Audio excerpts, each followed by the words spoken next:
Hi, welcome to Math Antics. In our last video, we learned how to add and subtract integers. In this video, we're going to learn how to multiply and divide integers. The good news is that multiplying and dividing integers is easier than adding and subtracting them. Because even though it involves both positive and negative numbers, the multiplication and division still works basically the same way. As we learned in our video about negative numbers, the negative numbers are like a mirror image of the positive numbers on the number line. Each number on the positive side has a negative counterpart on the negative side. There's a 2 on the positive side, and there's a negative 2 on the negative side. There's a 5 on the positive side, and there's a negative 5 on the negative side, and so on. Realizing that can help us understand that negative numbers are just like positive numbers, but they have a negative factor built into them. For example, think about the number 3 for a minute. Do you remember when we learned about factors? We learned that 1 is always a factor of any number. And that's because multiplying by 1 doesn't change a number. 3 and 1 times 3 are the same value. So if you have the number 3, you can factor out a 1 and you have 1 times 3. On the other hand, what if you have negative 3 instead? We could still factor out a 1 from it and nothing would change. You'd have 1 times negative 3. But because the number's negative, we could also factor out a negative 1. Doing that would give us negative 1 times 3. So one way to think about negative numbers is to imagine that they're just like positive numbers, but they always have a factor of negative 1 built into them. That means if you want to change a positive number into a negative number, all you have to do is multiply it by a factor of negative 1. 5 times negative 1 is negative 5. 7 times negative 1 is negative 7. 10 times negative 1 is negative 10, and so on. And one way to visualize this is to see that multiplying by a factor of negative 1 just switches a number from the positive side of the number line to the negative side. But that raises an interesting question. What happens if you multiply a number that's already on the negative side by a factor of negative 1? Like negative 1 times negative 3. Is that going to make it extra negative? Nope. In fact, it's going to do just the opposite. Multiplying a negative number by another negative factor is actually going to switch the answer back to the positive side of the number line. Multiplying by negative 1 acts like a switch no matter which side of the number line you start on. If you start with a positive, then multiplying by negative 1 switches it to negative. But if you start with a negative, multiplying by negative 1 switches it back to positive.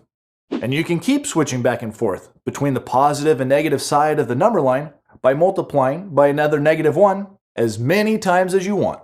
Positive, negative, positive, negative, positive, negative. So, multiplying by 1 negative gives us a negative. Multiplying by 2 negatives gives us a positive. Multiplying by 3 negatives gives us a negative. Multiplying by 4 negatives gives us a positive. Multiplying by 5 negatives gives us a negative. Multiplying by 6 negatives gives us a positive, and so on. Do you see the pattern? In a multiplication problem, if you have an even number of negative factors, they'll form pairs that will balance each other out and will give you a positive answer. That's because the pair negative 1 times negative 1 just equals 1, which has no effect on the answer. But if you have an odd number of negative factors that are being multiplied together, after you balance out all the pairs, there will always be one negative factor left over that will give you a negative answer. In a minute, we'll see some examples of how knowing this will help us when multiplying and dividing lots of integers. But first, let's look at the simple problem 3 times 5. We know that the answer is 15, but now, thanks to negative numbers, we know that there's 3 more variations of this problem that we need to learn how to do. This might seem a little complicated, but it's really not. That's because we're going to get the same number for the answer for all 4 problems.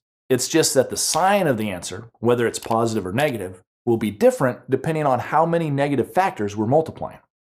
Basically, when doing integer multiplication and division, you can just pretend that the negatives aren't there while you multiply or divide.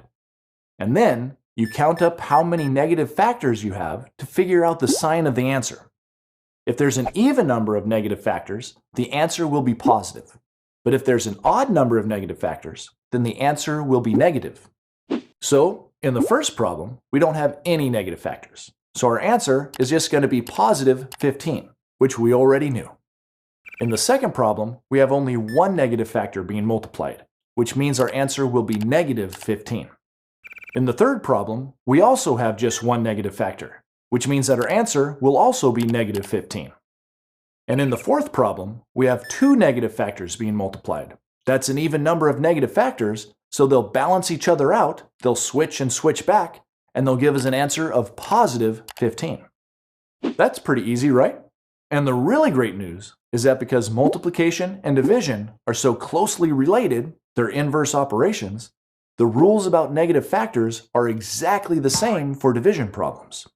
For example, if you have the problem 8 divided by 2, shown here in fraction form, the answer is positive 4. But if you have 8 divided by negative 2, then there's one negative, so the answer is negative 4. Likewise, if you have negative 8 divided by 2, then there's still just one negative, so the answer will also be negative 4. But if both of the numbers you're dividing are negative, negative 8 divided by negative 2, then there's two negatives in the division problem, so the answer will be positive 4. And one way to see that a negative divided by a negative gives you a positive is to realize that if you factor out the negative 1 on the top and you factor out the negative 1 on the bottom, then you have a pair of common factors that you can cancel, just like you would if you were simplifying a fraction. Okay, are you ready for some more complicated examples? In these problems, we're going to be combining both multiplication and division. And the good news is that it doesn't matter whether a negative factor is being multiplied or divided. You still get to count it when figuring out if you have an even or an odd number of factors. How about this one? Negative 3 times 8 over negative 2. Well, on the top, negative 3 times 8 is going to give us negative 24. Since 3 times 8 is 24, and there's only one negative factor. And then, negative 24 divided by negative 2 is going to be positive 12. Since 24 divided by 2 is 12, and we have two negatives, which means our answer will be positive. Here's another good example. Negative 1 times negative 8 times negative 6 over the quantity negative 3 times negative 4. All 5 of the numbers are negative, and since that's an odd number of negative factors, we know that the answer is going to be negative. Watch and see. On the top, negative 1 times negative 8 is positive 8.